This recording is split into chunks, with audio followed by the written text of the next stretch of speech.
what the outcome should be. All I know is that there's no place else for them to go to ask for justice. And when you look at all, I mean, there's a lot of irregularities. Certainly $250 million or $240 million spent on a great park that led to nowhere is a huge issue. But nobody should be scapegoated along that way. And we just want to ensure that that process was honest and earnest and that it provided the truth. And I think that's the compelling argument. That's why I'm here. I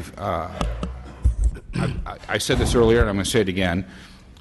When I served on JLAC, not one company, not one person ever came to me and said, audit me, audit the process. They always said, wait for the DA. They always said, well, wait until the other shoe drops. Well, just a little more time, we'll be able to exonerate ourselves. Just let us have more time. Time is our enemy because time is eating away at their credibility. They're losing contracts. They're losing their opportunity. And they have a lot of employees, and they've done nothing. I don't know that they've done anything wrong or have done something wrong. But certainly an honest and open process is necessary, I believe, for us to hold our head high in the legislature. Thank you very much. We're going to move expeditiously. We have on the list, we have Member Jones, Senator Roth, and also Senator Campanella. And then we'll move to the public comment, who we will again ask the public to keep your remarks to 2 minutes.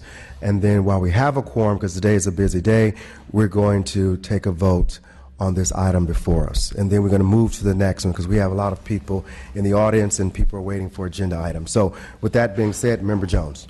Thank you, Mr. Chair. I had the same concerns as Senator Roth, and I think that Member Gonzalez appropriately answered those questions. I had the same concerns as Assemblymember Asajian, and Ms. Howell answered those questions to my satisfaction as well. To be quite honest with you, I came in this morning kind of on the fence, so to speak, on this issue because I share some of the concerns that are being raised, about this being politically motivated and all of that. And just to state for the record, I have never worked with GAFCON. As a matter of fact, I never even heard of GAFCON until this process started. So, but it's been a pleasure. I've enjoyed getting to know them. And on that note, I kind of checked out their references with several of my colleagues in San Diego County. And, when you have a company like GAFCON, there's going to be some detractors out there, usually. I couldn't find one in the county of San Diego. Everybody gave them glowing remarks.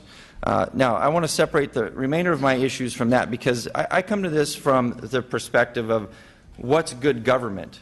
I'm not looking here to defend GAFCON. That's up to them to defend themselves. What I'm interested in is what's good government and what's good governance, and are the taxpayers getting what they're paying for? And I'll tell you what pushed me over the fence this morning is the City of Irvine Special Counsel's opening remarks. When you come to a public hearing like this and you make unfounded allegations, this is not a courtroom. We're not here to take testimony and cross-examine witnesses. And I think it was very irresponsible of the special counsel to come in here and make those remarks that he made when they can't be answered. So that pushed me over the fence. I'm in favor of this audit. I think we need to move forward with it. I trust the auditor to do the job that we're asking her to do, and I think she appropriately answered Member Shajian's questions, and that increased my level of trust of her. We've got to get this out of the mire that it's in and shine the sunlight on this issue so that we can get to the bottom of the issue. And with that, Mr. Chairman, I would make the motion that we approve the audit. Do I hear a second? Second. It's been properly moved in second. Senator Roth. Madam Auditor, I heard you say that, of course, one of the problems may be the release of your report following the completion of your audit, your state audit. Are there not problems potentially, given the fact that there is apparently a criminal process that's moving forward that may or may not move forward to a prosecution? Are there not problems with the availability of witnesses for you to interview?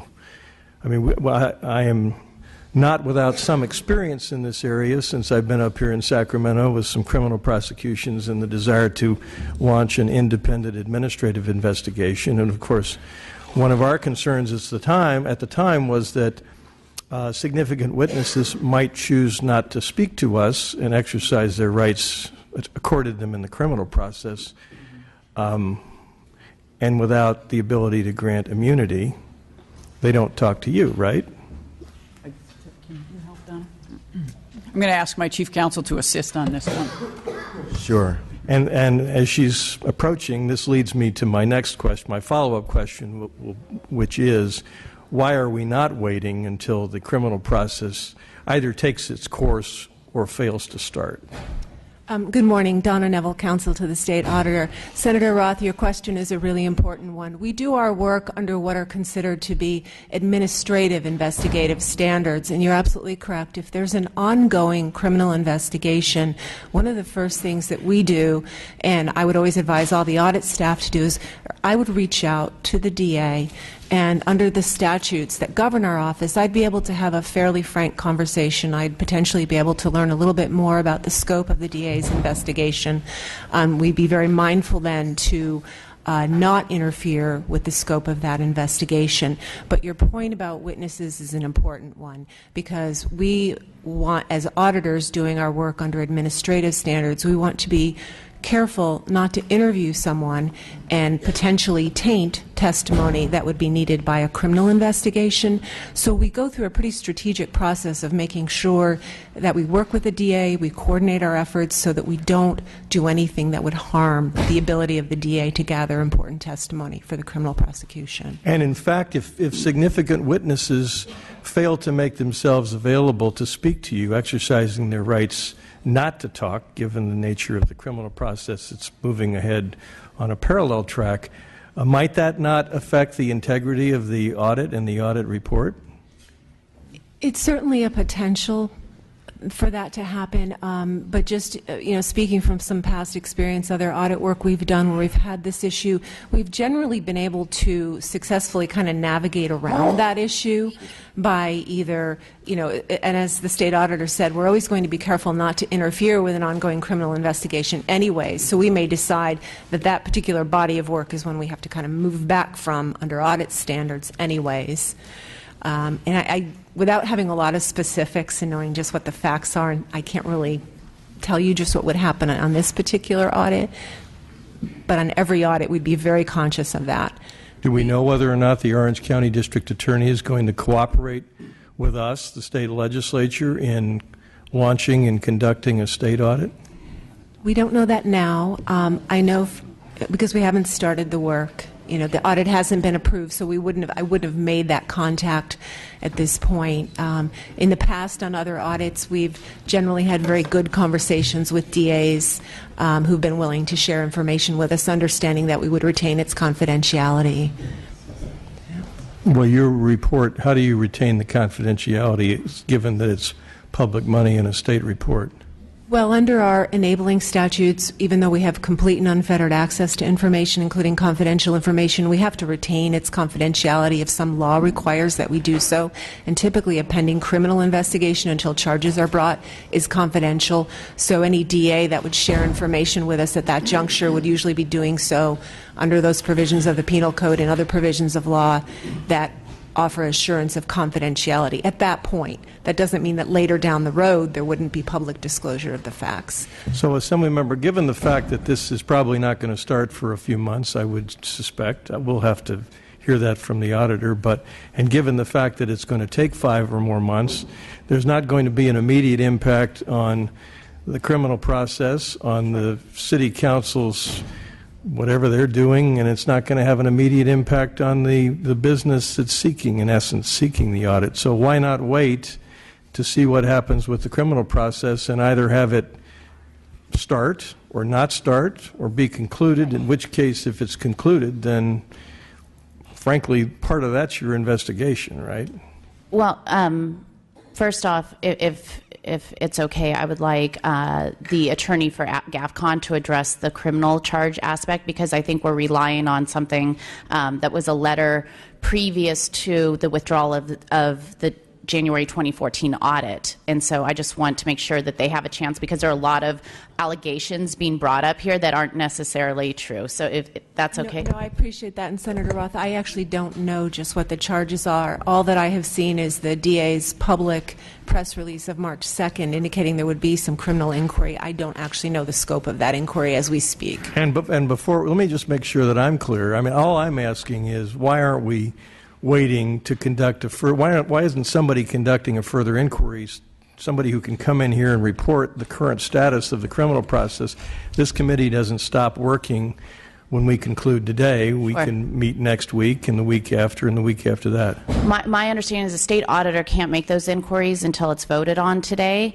And the letter and the information that we have originally from the district attorney, excuse me if it's a letter press release, was previous to the city council withdrawing the audit that they were relying upon for this idea of criminal investigation. I don't believe the DA is here or has sent a letter today, but that's why I would like the attorney for GAFCON to address the criminal aspect of it. But the problem has been this. You know, when we started this discussion, it's, can you wait 30 days? Can you wait 30 days? Find any reason to wait 30 days or 60 days. We could do that forever. And in the meantime, nothing is resolved, I guess, until the possibility of any statute of limitations runs. Then a DA could always bring charges, but that's something that as they move forward that they would know there was an investigation going on and could hold it back. But if we simply allow the city to say there may be an investigation based on an audit that we withdrew, and to put off until the DA decides whether or not there's going to be charges, we have to wait for the entire statute of limitations to run, which I'm not sure on this. We don't know what they're investigating, so who knows what the statute of limitations are, but I'm assuming it's well over a year. Well, staff can make an inquiry. Committee staff can make an inquiry. One moment, Senator. One moment. I'm sorry, Senator Roth. Senator, I find it odd that something so pivotal in the defense of the city of Irvine hadn't made that inquiry and brought a letter with them since the DA didn't show up here, or any representative of the DA.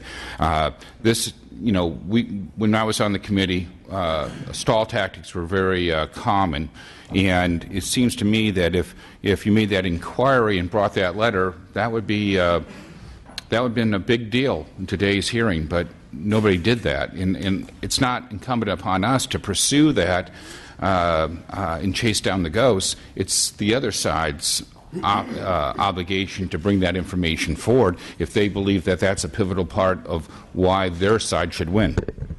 So let's do this. Member Gonzalez asked for the attorney to please have a brief remark. We want him to be very brief. State your name, and then we wanted to move to Senator Cannella. And then we're going to take public testimonies, and then we're going to go for a vote while we still have a quorum. We're trying to keep a quorum here. So I'm trying to do my very best to facilitate this. Please. Yes, good morning. I'm Paul Nahar. I'm General Counsel of GAFCON. The elephant in the room is that the letter that the district attorney provided to the JLAG was premised on an audit that was false and withdrawn by the audit firm itself. So in other words, the city is now using its typical tactics that it's always used in this audit to try to mislead. So the the district attorney letter referenced the January 14th audit that the audit firm withdrew. So as a result, we don't believe that the district attorney is investigating allegations that have been withdrawn by the city of Irvine. So that should answer the question. Thank you. Great. Thank you very much. Senator? Yes, just briefly, regardless of what each side says, we do have a letter from the district attorney saying they're going to investigate, and a district attorney gets into criminal violations. That's just a fact. Since I've been on the audit committee, I've supported almost every single audit because I think we have an excellent state auditor, and I think it's great for us to shine a light on whatever we want to shine a light on.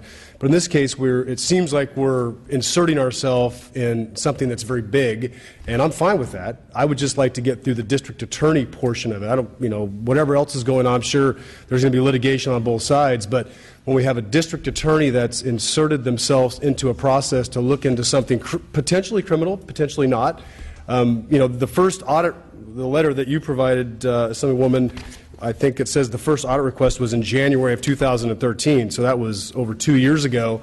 So to wait 60 days to see if the district attorney says we're going to not look into this matter at this point, I certainly don't think is that long of a delay considering the process. So I would be willing to support the audit if we took it up, after the district attorney made their final decision. At this point, I cannot.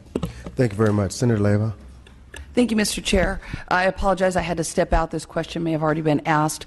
I'm just curious, Assemblymember Gonzalez and Senator Anderson, if the Assemblymember and the Senator from Orange County, if they are in any way involved. I just think it's odd that you both are from San Diego and this is an Orange County issue. I think that you have our involvement because it's a San Diego company that's been caught in the middle of all of this, quite frankly. And I think that the Orange County legislators would rather not be a part of this. Not necessarily supportive or not supportive. I think I've heard from two different ones who have two different perspectives, but just don't want to be involved. It's their city as opposed to our business. And so that's why. And in reference to Senator Canella's request, and I asked the state auditor if in initiating this audit, she found that the DA, in fact, was doing an investigation, we would be happy then for her to go ahead and hold until that was complete to finish the audit. But we would like to go ahead and get it voted on and started rather than continuing to wait. So I think it would be an appropriate position for the state auditor to make those inquiries with the district attorney and to be able to start the information, but obviously hold off if in any way. And I think that that's a standard procedure anyway, is to hold off if there'd be some interference. Senator. I didn't get to finish. I'm sorry. Okay. That's okay. I just want to say I echo what Senator Canella said. I don't generally vote against an audit, but I am very uncomfortable with this because I have companies in my jurisdiction that are up and down the state, and I don't know how I would feel about another legislator coming in and saying we're going to do this. And if they were here in support, I think I might feel a little bit better, but since they're not, I do feel very uncomfortable. And to be clear, the company is in San Diego. It does work statewide, and we just want to ensure that a San Diego companies never come and ask for an audit. And I think that Senator Anderson hit the nail on the head with that. To have a business come and say, "Can you just audit this audit?" Because we've had no other way to establish that nothing was done. We don't want to predetermine on the city of Irvine.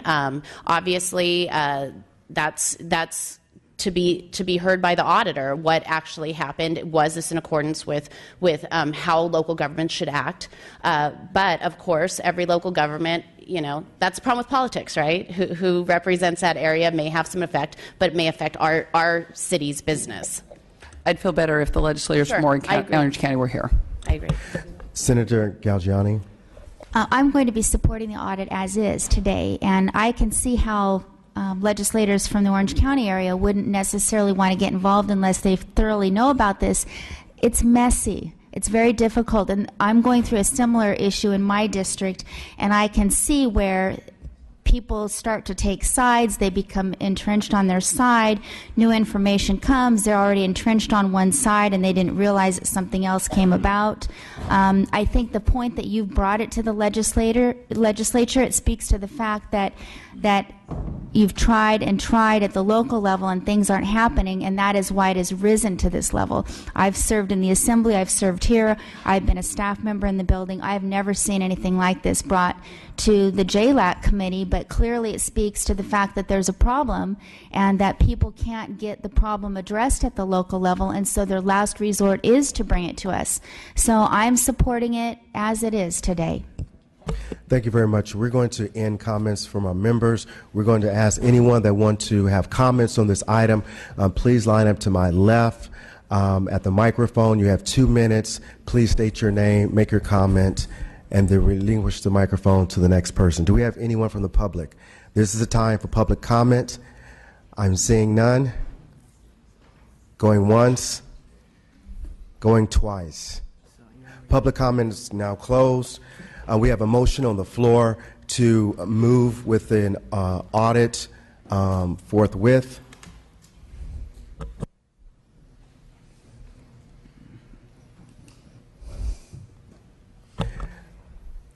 I also understand there's a motion to delay the start. I'm sorry.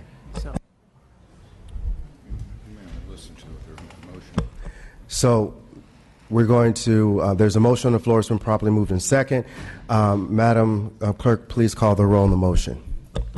And that is to move forward with an audit. Can you clarify the motion, please? To approve the audit request. Assemblymember Gibson. Yes. Gibson, aye. Asargian. Baker. Baker, aye. Campos. Campos, aye. Jones. Aye. Jones, aye. Nazarian. Rendon.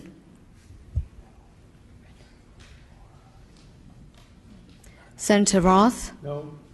Senator Roth, no. Bell. Cannella. Fuller. Galgiani. Galgiani, aye. Lara. Lara, aye. Laver. No. Laver, no. Asargian, aye. We're going to keep that roll open for anyone that wants to weigh in.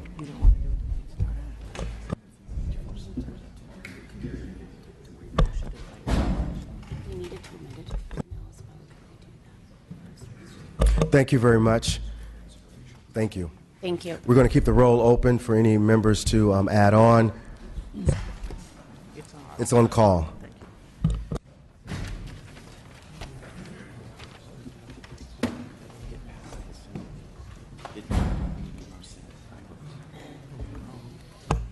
Senator Vida?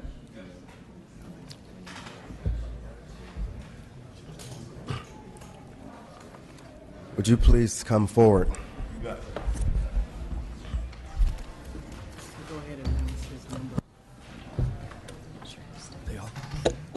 No. Senator Vida is going to present on item number 2015-111, California High-Speed Rail Authority.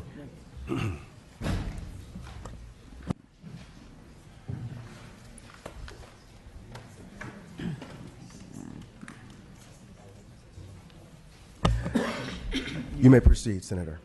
Mr. Chair and members, thank you. I respectfully request that the Joint Legislative Audit Committee approve an audit to fully examine the California High-Speed Rail's Authority's use of flash appraisals.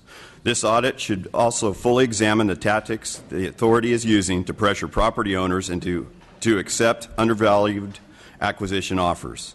I have heard from dozens of property owners, many of whom are farmers, small businessmen, and homeowners with properties that have been in the same family for several generations and are victims of these flash appraisals and pressure tactics.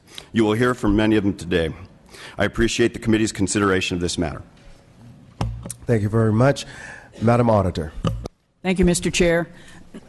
As Mr. Vidak indicated, this will be looking at the High-Speed Rail Authority and its contractors. It's our understanding they contract for many of these services. So the first objective is to look at their policies and procedures with respect to acquiring private property for the High-Speed Rail project. In addition, determine whether the authority and its contractors were following applicable requirements with respect to conducting appraisals and offering property owners just compensation for their particular property. Certainly looking at procedures with respect to offering the property owner the opportunity to accompany the appraiser as the individual is viewing the property and identify the number of times property owners were afforded that opportunity, took advantage of that opportunity, and certainly if there were times where that did not occur, Senator Vidak is asking us to identify that as well. For acquisitions involving a portion of a property, we've been asked to look at whether or not those appraisals required statements of either damages to the property because of the portion that has been acquired, or perhaps benefits to the property, to the remaining property. So looking at that as well, rather than just instances where the entire property is potentially acquired. There may be instances where it would be a portion of the property. So he's asking us to look at that as well. With respect to the authority establishing an amount, again, I mentioned just compensation. That's my understanding. That is terminology that's used, and that is part of the procedure and protocol that the authority and its contractors should be following when appraising property and identifying the amount that they intend to offer the property owner. Also, he's asked us to look to determine whether or not there have been problems identified with this process, and if so, what has the High-Speed Rail Authority done to address those particular issues, and what advice or guidance have they given to any contractors that they have been working with and continue to plan to work with in the future.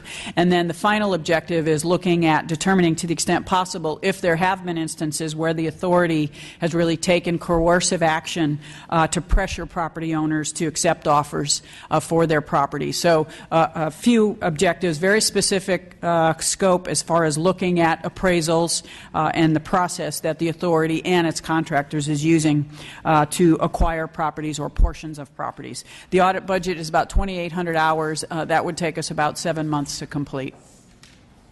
Mr. Chair, I move approval.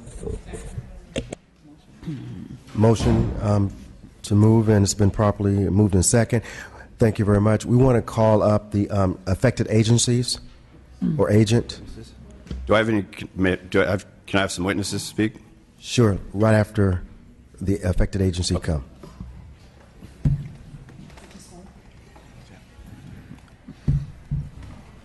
Yeah, right there at the table.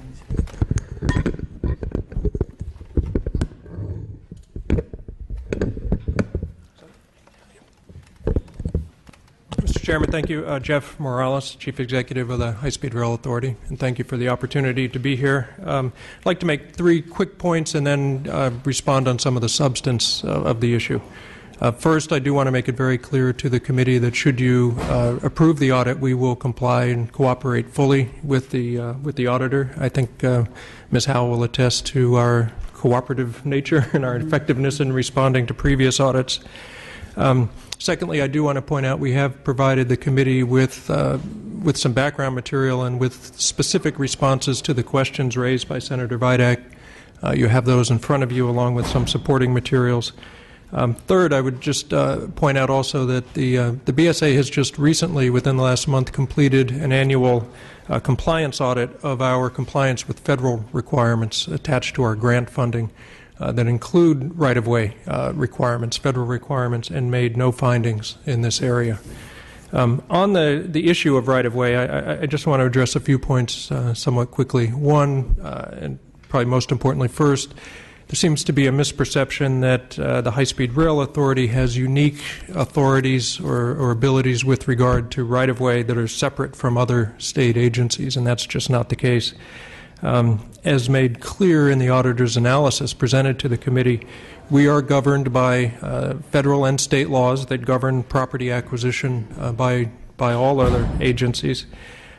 We do that in cooperation and with the oversight of shared responsibility with Department of General Services, Department of Finance, and the Public Works Board.